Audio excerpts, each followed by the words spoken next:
A mysterious African man walked into one of the banks in Dubai. He's not just any visitor, he has an unbelievable plan.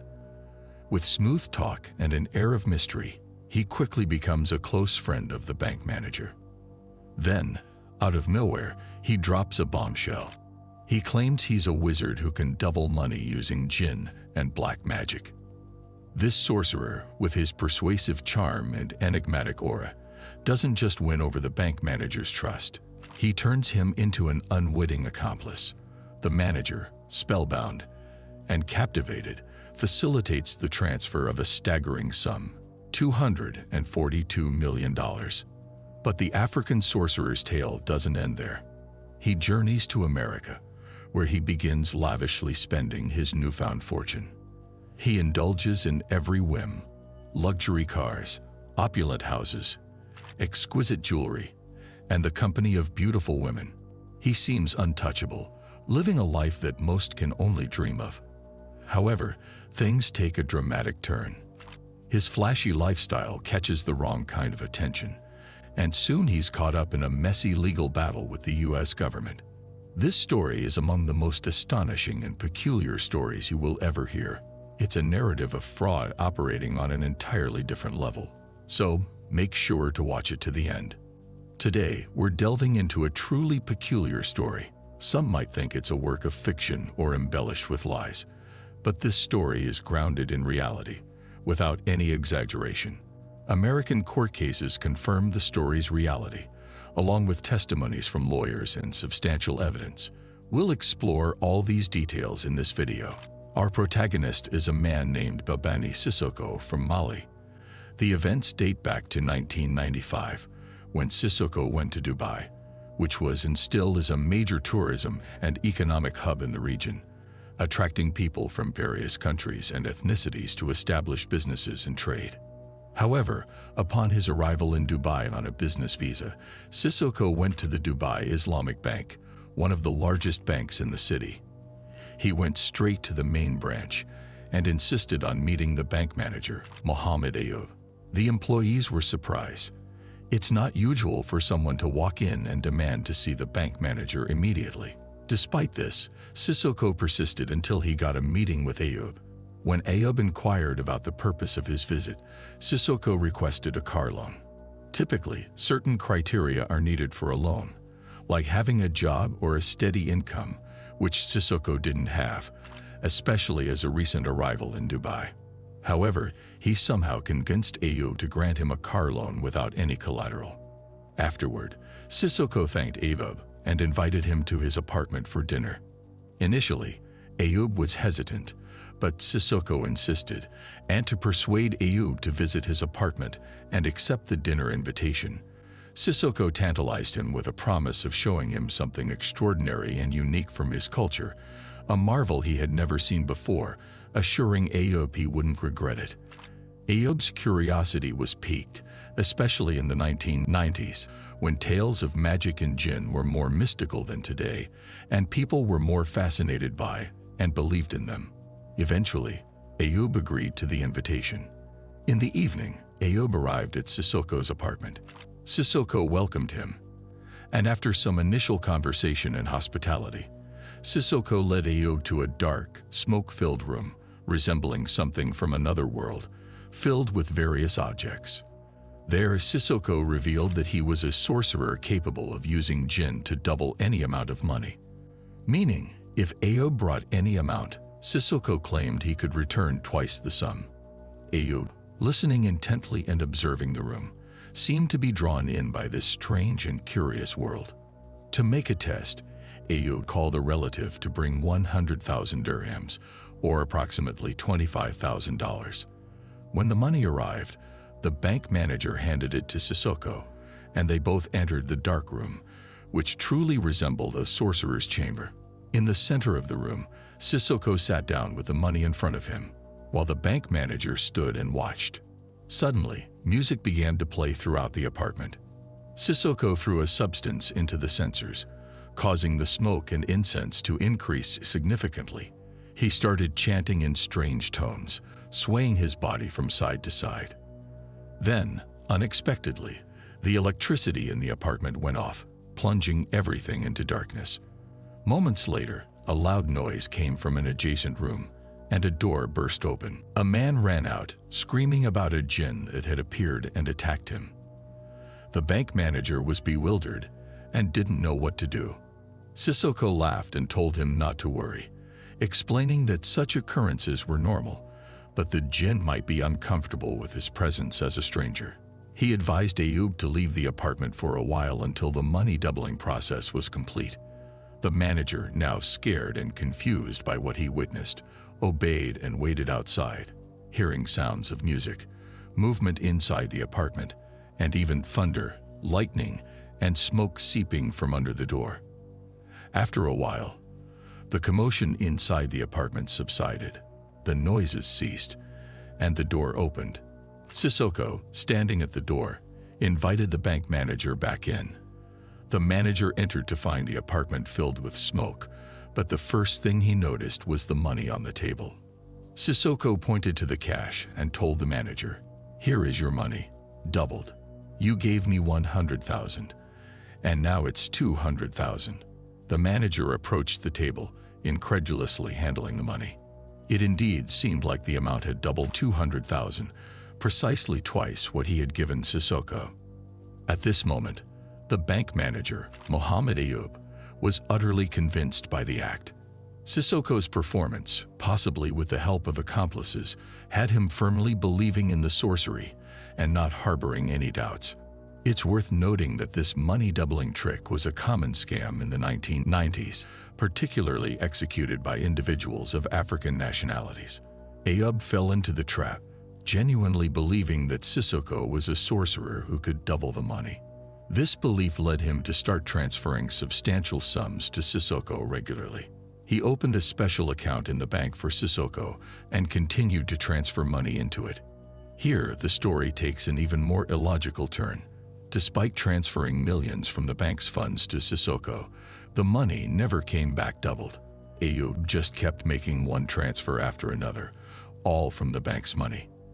In the period between 1995 and 1998, the bank manager executed a staggering 183 transfer operations to Sissoko's accounts. We're not just talking about his accounts in Dubai, but also those in various countries around the world, including the United States, Switzerland, and France. The total of these transfers reached an astonishing $242 million. One of the fundamental questions is why the bank manager continued making these transfers, millions upon millions, even though Sissoko never doubled any amount as promised but simply kept receiving the millions without any apparent reason. There's no clear explanation for this behavior, only conjectures. Some speculate that Sissoko might indeed have been a sorcerer, not just a con artist, and used magic to cloud the bank manager's judgment, compelling him to continue the transfers. Another theory suggests fear played a role. Perhaps the bank manager truly believed Sissoko was a sorcerer and feared harm to himself or his family if he disobeyed. A third possibility is that Sissoko might have had some leverage or threat over the manager. When the bank manager first transferred a significant sum, likely in the millions, Sissoko might have refused to return the doubled amount and instead threatened to expose the manager if the transfers weren't continued. The second pressing question is how such massive amounts were withdrawn from the bank over 3 years without anyone noticing or raising an alarm. Even if the bank manager was the highest authority in the bank, there must have been accountants, routine audits, and inventory processes. How could such a huge sum, a whopping $242 million, go unnoticed for 3 years? This aspect is perhaps the most baffling part of the story. It's possible that banking operations at the time were different, or the accounting systems weren't as advanced as we see today. We are talking about an incident that occurred around 30 years ago. But this explanation seems weak because, regardless of the systems in place, the amount was extraordinarily large. Here begins the second chapter of the story, focusing on the luxurious life Sissoko enjoyed using the bank's money. As mentioned earlier, the story started in 1995. After deceiving the bank manager and securing millions, Sissoko decided to leave Dubai and returned to his home country, Mali. During this time, the bank manager continued transferring millions to Sissoko's account.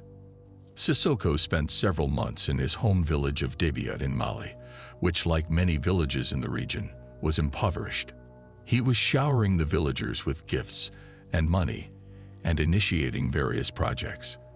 This generosity transformed the village's economy, and the villagers started seeing him as a father figure and savior, affectionately calling him Baba Sora. He became a beloved and revered figure in the community. After several months in the village, Sissoko decided to move to the United States, specifically New York, with the bank transfers still ongoing. In the early months of 1996, Sissoko arrived in New York and opened an account with Citibank, one of the largest American banks at the time. He visited the main branch in New York and somehow convinced one of the female employees to marry him, likely using his wealth as a lure. Despite knowing that Sissoko already had multiple wives in Africa, Europe, and other parts of America, she agreed. This marriage to the Citibank employee was primarily aimed at facilitating his banking transactions, as he planned to transfer all of his funds from Dubai to the United States. Indeed, Sissoko successfully transferred over $100 million from his account in Dubai to his account in the United States at Citibank. His new wife, an employee at Citibank, likely facilitated these transactions. While Sissoko might not have needed her assistance, her involvement certainly smoothed the process. In return, he gifted her $500,000 and continued to spend generously on her. To substantiate the transfer of this enormous sum from Dubai to Citibank in America, this page documents the case filed by Dubai Islamic Bank in 1999 against Citibank in the United States. It's a documented legal case that took place in New York courts between the two banks. The case details that from 1995 to 1998, with the assistance of 3 Citibank employees, whose names are listed in the court documents, one of them being Sissoko's wife according to the case, they helped a man named Foutanga Babani Sissoko in a money laundering operation. The court records and documents mention that the amount involved was $151 million. Let's get back to our story. Feeling secure once the money reached his American account, Sissoko started living a lavish lifestyle in the United States. He began spending extravagantly, purchasing whatever he desired. He even bought planes and established an airline named after his village, Dabia Airlines. He bought a private small plane and 2 Boeing 727s, each with a capacity of 180 passengers. He intended to create a full-fledged airline, but he opted for used and older planes, as new ones were prohibitively expensive even for him. However, these ambitious plans didn't fully materialize. The planes mostly remained grounded at the airport, and the airline he dreamt of never truly took off. This was characteristic of Sissoko. He would enthusiastically invest millions into new ideas, only to lose interest later. Sissoko, amidst his grand project ideas and extravagant spending, did not forget his people. He continued to support the inhabitants of his village, Dabia, and his popularity grew, even extending to neighboring areas. Whenever he landed his plane, people would gather to welcome him with flowers and embraces, and he generously shared his wealth with them. Sissoko lived like royalty in every aspect, including popularity and public adoration. However, things took a turn for the worse in July 1996. At that time, Sissoko attempted to purchase 2 helicopters that belonged to the U.S. military. These were old, decommissioned military helicopters dating back to the Vietnam War era. Sissoko had set his sights on them and submitted a purchase request to the U.S. government, claiming that he wanted to convert these helicopters into air ambulances to transport the injured. He planned to use them in his village, where he had already built hospitals and clinics, as an additional support tool for these medical facilities. However, the U.S. government stalled the request due to suspicions that Sissoko might use the helicopters for other purposes, such as drug trafficking or arming them for use in civil conflicts in Mali, given their military origin. As a result, Sissoko's associates attempted to expedite the process through illegal means. Sissoko's followers tried to bribe a U.S. official with $30,000. Sissoko didn't directly order this bribe. Rather, it was an initiative from his supporters. Unfortunately for them, the official they attempted to bribe was honorable and reported the bribery attempt to the authorities, leading to their arrest. Investigations revealed their connection to Sissoko, making him a wanted man in the bribery case. However, Sissoko was not in the U.S. at the time, prompting an international warrant for his arrest through Interpol. Sissoko was eventually arrested in Geneva. He was detained in one of the prisons there, awaiting extradition to the U.S. He immediately hired American lawyers to defend him, with Thomas Spencer as his lead attorney. Sissoko requested Spencer meet him in the Swiss prison to discuss the case and subsequent legal procedures. Spencer, recounting his visit to Geneva, mentioned an unusual interaction with the prison director. Before meeting Sissoko, Spencer spoke with the director, who oddly requested to delay Sissoko's extradition for as long as possible. Surprised, Spencer inquired about the director's interest in the matter. The director revealed that Sissoko was arranging for exquisite meals to be flown in from Paris every night, creating a rather enjoyable situation for them. From the moment Thomas Spencer encountered the peculiar situation with the prison director in Geneva, he realized he was dealing with a unique and bizarre character. Soon after, Sissoko was extradited to the United States to face charges related to the bribery case, specifically in Miami, Florida, where the bribery incident occurred. Spencer's first move was to request a bail hearing, aiming to secure Sissoko's release until the trial.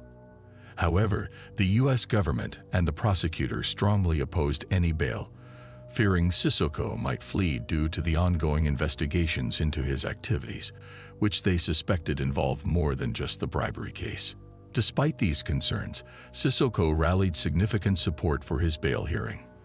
Possessing a fortune like Sissoko's, regardless of how it was acquired, enabled him to forge powerful connections with influential people.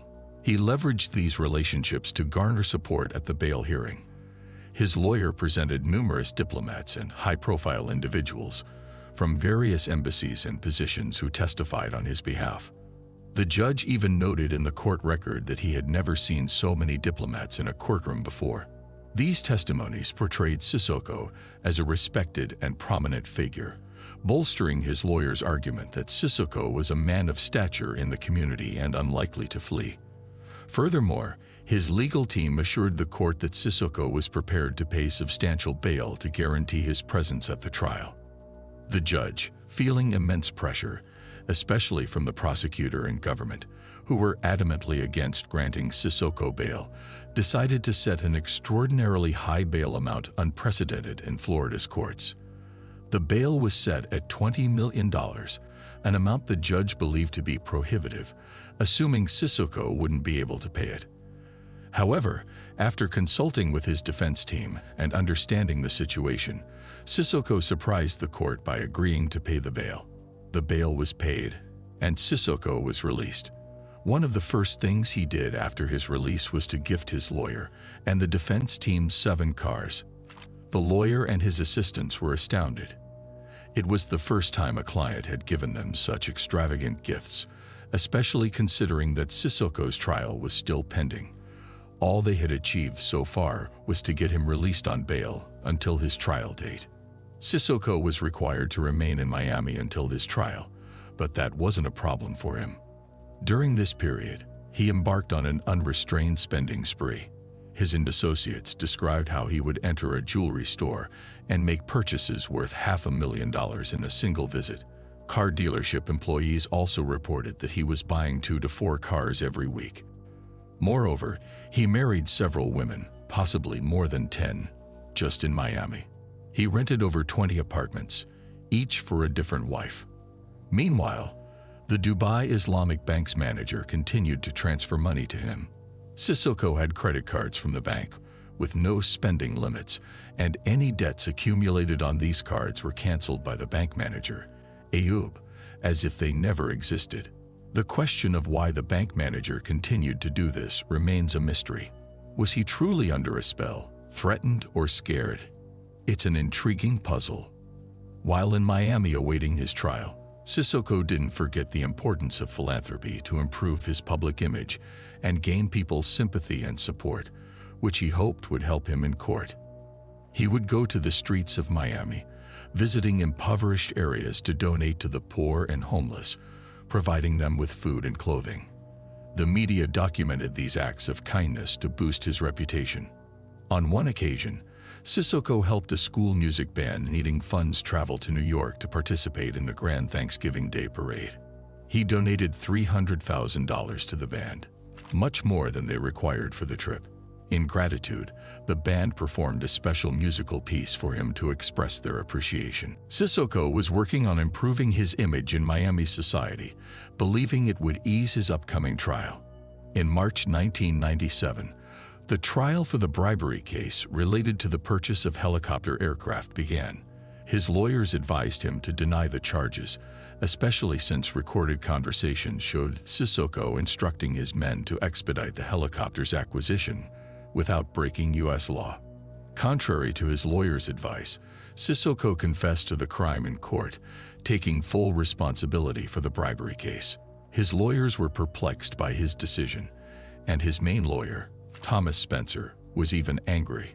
When Spencer tried to understand Sissoko's rationale, he refused to explain. Spencer felt something was amiss. Years later, it was discovered that Sissoko might have confessed to halting further U.S. investigations into his financial dealings, fearing more serious problems than the bribery case. Sissoko's sentence wasn't severe. He received only a 43-day jail term and a fine of $250,000, as the bribery case wasn't considered major. It was just $30,000, and it involved 2 out-of-service helicopters, so it wasn't seen as a highly sensitive matter. Sissoko was sent to a federal prison in Florida, a regular facility, not particularly high security. After serving about half of his sentence, the government offered him a deal to complete the rest under house arrest in exchange for a significant donation to a homeless shelter. Sissoko agreed and donated $1 million to the shelter. Consequently, he was released from prison to serve the remainder of his sentence under house arrest at one of his houses. Once Sissoko completed his sentence, he immediately left the United States and returned to Mali. Upon his arrival, he received a grand welcome at the airport, as usual. In 1998, bank transfers from the Dubai Islamic Bank's director to Sissoko continued. Sissoko didn't save the money. Instead, he found ways to spend it, either on failed projects like Dabia Airlines or by distributing it to his followers and those around him. He enjoyed playing the role of a modern-day Robin Hood. Even his lawyer noted that while in Miami awaiting his trial, Sissoko spent about $1 million monthly in gifts to people around him. This expenditure was bound to increase in Mali, where these people were his kin, and it's much easier to be generous with someone else's money. At the same time, he constantly requested more transfers from the bank's director, who continued to comply, though it remains unclear why. However, such an unusual situation was bound to come to light eventually. In March 1998, some of the bank's accountants started noticing discrepancies and began asking questions. The bank director felt the pressure, especially since he had been unable to contact Sissoko for some time. According to the story, the director decided to confess to a close colleague. He struggled with how to broach the subject, unsure how to explain that he had transferred such massive amounts to an African man from another country because he believed him to be a sorcerer or because he himself was under a spell. It was an unbelievable scenario. Embarrassed, the director couldn't bring himself to verbalize the total amount transferred to the so-called African sorcerer. Instead, he wrote it down: 890 million dirhams, equivalent to $242 million. His colleague was understandably shocked, realizing this could mean the end of the bank. Once the news started to spread, panic ensued among the bank's clients, fearing for their deposits. This could have led to a massive bank run, exacerbating the bank's financial crisis. The Emirati government swiftly intervened following the discovery of the bank's financial troubles. The Dubai-owned newspaper Al Bayan published an article assuring the public that the situation was under control. The Emirati government and the central bank guaranteed the safety of all deposits at Dubai Islamic Bank, crucial to preventing panic and mass withdrawals. The article also mentioned that an investigation was underway and that Dubai Islamic Bank's director, Mohammed Ayoub, along with two of his associates, had been detained for embezzling funds ranging between 200 to 500 million dirhams. Most of the loss was borne by the bank's owners, as it was a private institution on the brink of collapse until the government's intervention. In exchange for this rescue, a significant share of the bank became government-owned. Details of the court proceedings against the director and his associates are sparse, but according to the article, 17 people were sentenced to 3 years in prison. These defendants were of various nationalities, mostly bank employees, which somewhat explains how such large sums could be embezzled. Whether these employees benefited from their complicity remains unknown. The article confirmed the total embezzled amount attributed to the bank's director, Mohammed Ayoub, was over 890 million dirhams. As for Sissoko, he was also among the 17 sentenced, receiving a verdict in absentia as he remained in Mali. All defendants were handed only 3-year sentences. In 1999, Dubai Islamic Bank filed a lawsuit against Citibank in the US, accusing it of accepting large transactions without proper procedures. The bank demanded compensation of $151 million, but it appears that Citibank ended up paying no damages. Lawyers appointed by Dubai Islamic Bank in the US investigated the transfers to determine where the money went. They concluded that Mohammed Ayoub, the director of Dubai Islamic Bank, and his associates did not benefit financially from any of the transferred funds, which all went to Sissoko. This baffling situation brought us back to the question: why did the bank director authorize all these transfers? As for Sissoko, Interpol, the international police organization, issued an arrest warrant in his name, meaning he would likely be arrested if he traveled anywhere. Thus, he remained in Mali, which doesn't have extradition treaties with other countries. And to further protect himself, Sissoko became a diplomat. He ran for parliament in 2002, won the elections due to his popularity, and became a member of the Malian parliament, thereby acquiring diplomatic immunity. He believed this would protect him even if he traveled abroad. However, over the years, Sissoko's fortune dwindled due to his excessive spending, leading to a significant decrease in his popularity. He lost the 2014 elections, his parliamentary seat, and his diplomatic immunity as well. Sissoko then returned to his small, remote village of Dabia and lived there for the rest of his life.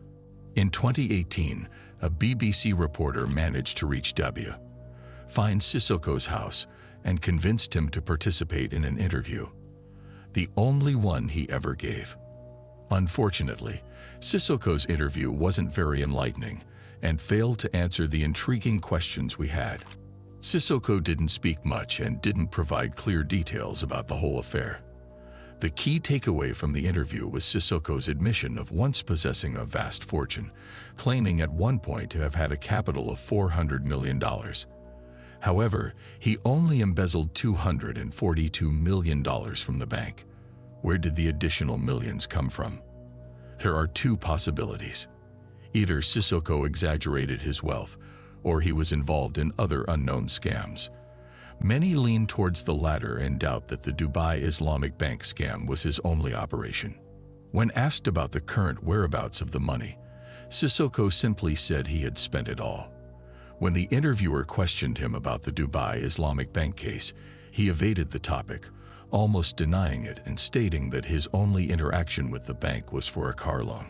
Regarding the $242 million and the use of magic, he laughed it off, denying everything and stating that if he were a wizard, he wouldn't need to rob a bank. He suggested that the bank should explain how such a huge sum disappeared from their accounts. The interviewer, being in his house and among his people, didn't press him further or ask about the significant transfer documented at Citibank in America, nor about the bank employee he married, his extravagant spending in Miami, or the myriad other questions she could have asked, but chose not to out of fear. In the interview, Sissoko made a revealing statement about his character, saying one can never have enough money. Today you spend 10 million, tomorrow you want 20 million, and the next day 40 million. Money is insatiable. Sissoko remained free and unaccountable, living in his small village of Dabia until he died in 2021. This brings us to the end of this extraordinary story. If you enjoyed it, don't forget to like, subscribe to the channel, activate the notification bell, and check out other amazing videos. Thanks for watching.